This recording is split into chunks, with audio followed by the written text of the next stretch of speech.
Hi, I'm Reilly, and today we're going to be extracting honey from our beehives.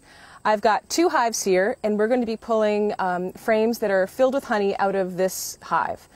To get ready to do that, I am all suited up. I've got my head net and my veil. I've got on heavy gloves, and I'm covered from head to toe, just in case I get stung.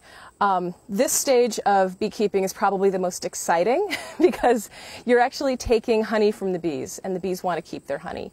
So they have the potential to get a little feisty.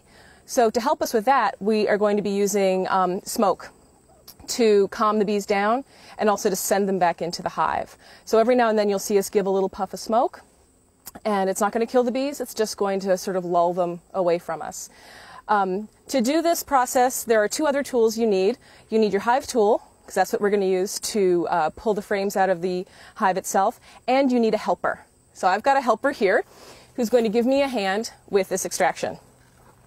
So first, I'm going to put some puffs of smoke down into the opening of the hive, and that's going to send the bees into the hive and hopefully out of the top super, which is where we're going to be drawing the frames from. I'm now going to pull the top cover off. And you can see there's bees all over the inside of the top cover, and this is what's called the inner cover. I'm again going to put a puff of smoke down on the inner cover.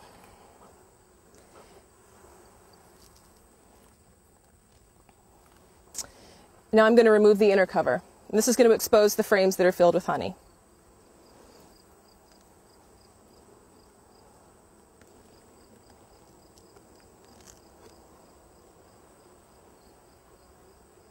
You can see I'm moving slowly and deliberately. I don't want to scare the bees or get them any more agitated than they already are.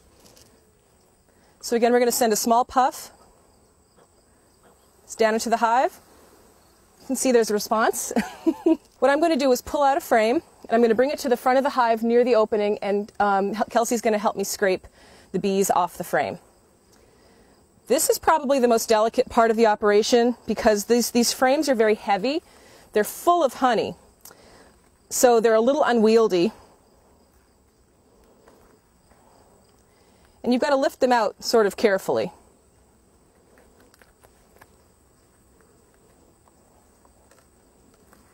There we go. And there we go. So now here you go. Now if you could just brush, that's right, a little more firmly. There you go. Perfect. Perfect. Okay, I'm going to turn this. You're going to get the other side.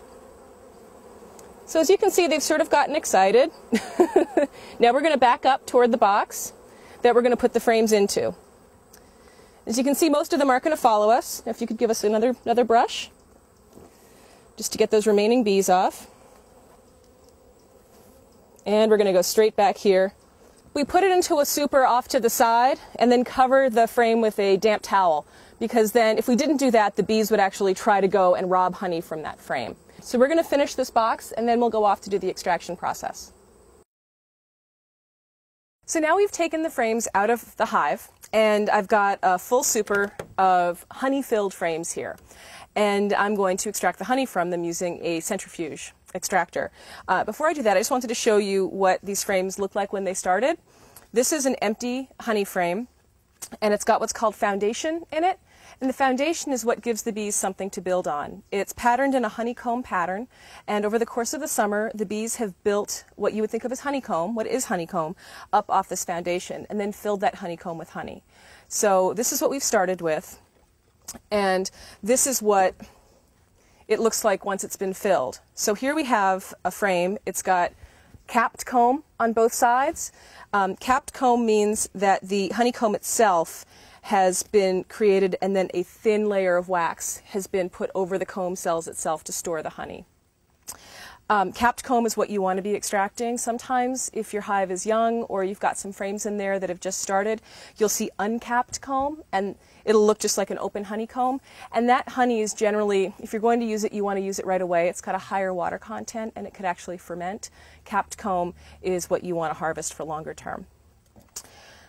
So one thing I want to make note of when I put my frames into the extractor, when the bees build this comb into the foundation, they don't want the honey to fall out. So if they put that comb in straight, the honey could seep out the sides. So they actually build the comb so it's angled up the tiniest bit.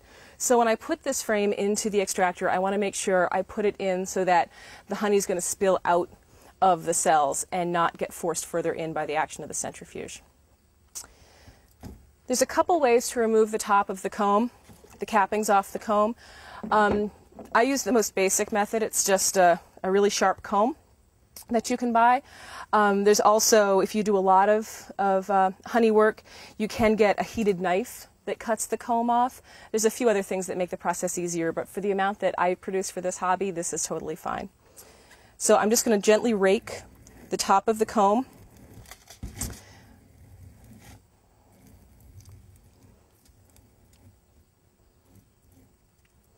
And then I'm going to put this into the extractor.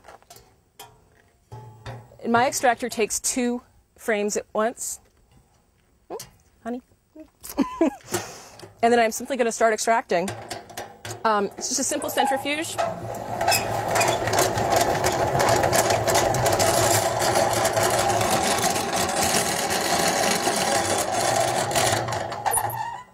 Do want to hold on to it to make sure it doesn't go flying away on you. And as I do it, I'm going to pull this out and look at it, and I see that I've actually gotten a fair amount of honey out of this comb. These cells are pretty empty, but I do have a few that I didn't rake open properly, so I'm just going to open those.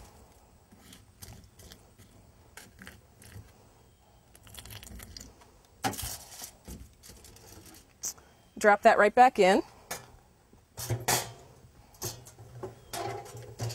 And check the other one on the other side. Now this is a nice warm day. See, I didn't rake this one as well. There's a lot of honey left in this comb. This is a nice warm day, so the honey actually flows really well. If you can, it's ideal to do your honey harvest so that you pull the honey comb out of the hive on a cool day, so the bees are sort of relaxed, but that you do your extraction when the comb's a little warm.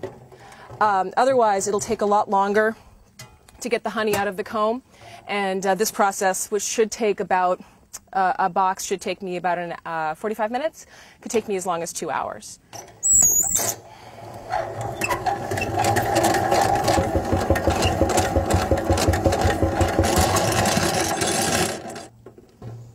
we go. Now I have a pretty empty comb.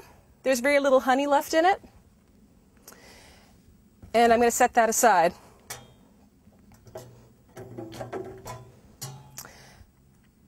This one still has a little more honey in it, so I'm going to run it through again with another new fresh comb.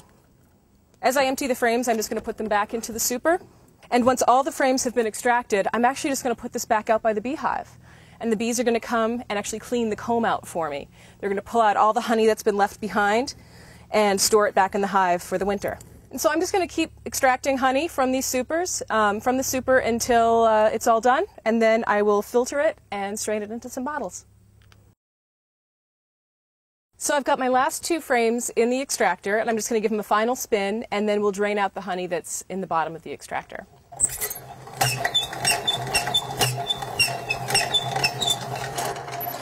My extractor is moving really sluggishly now, and I know that's because there's enough honey in here that it's actually coming up against the bottom of the centrifuge.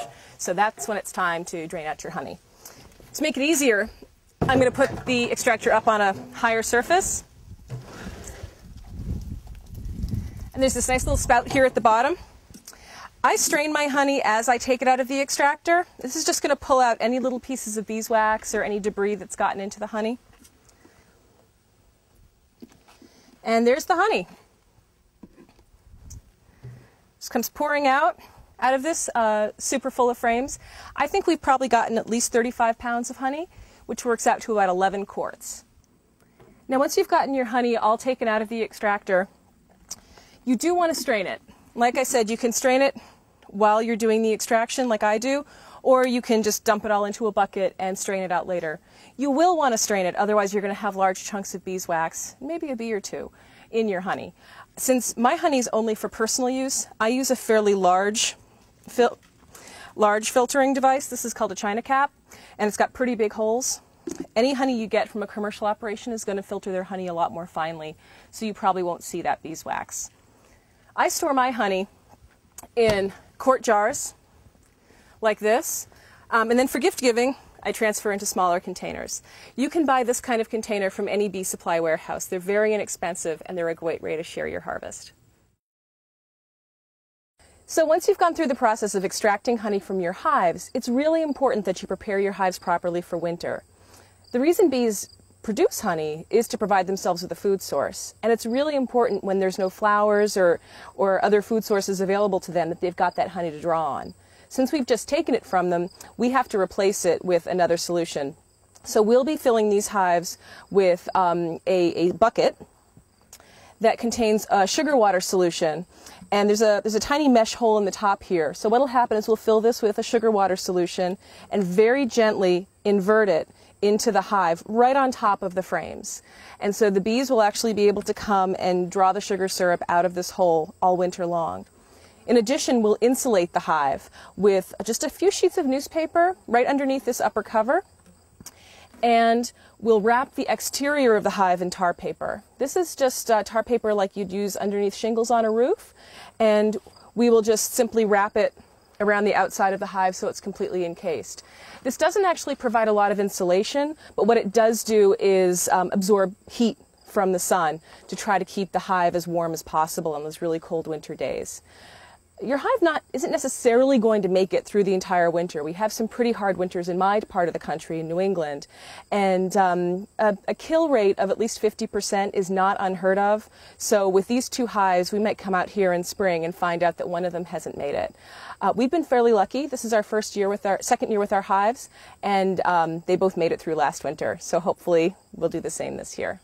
So I hope this series has been informative for you and helpful, and if you are encouraged to keep your own bees in beehives, do know it's a fair amount of work up front, fair amount of work during extraction, but the fruits of your labor are very sweet.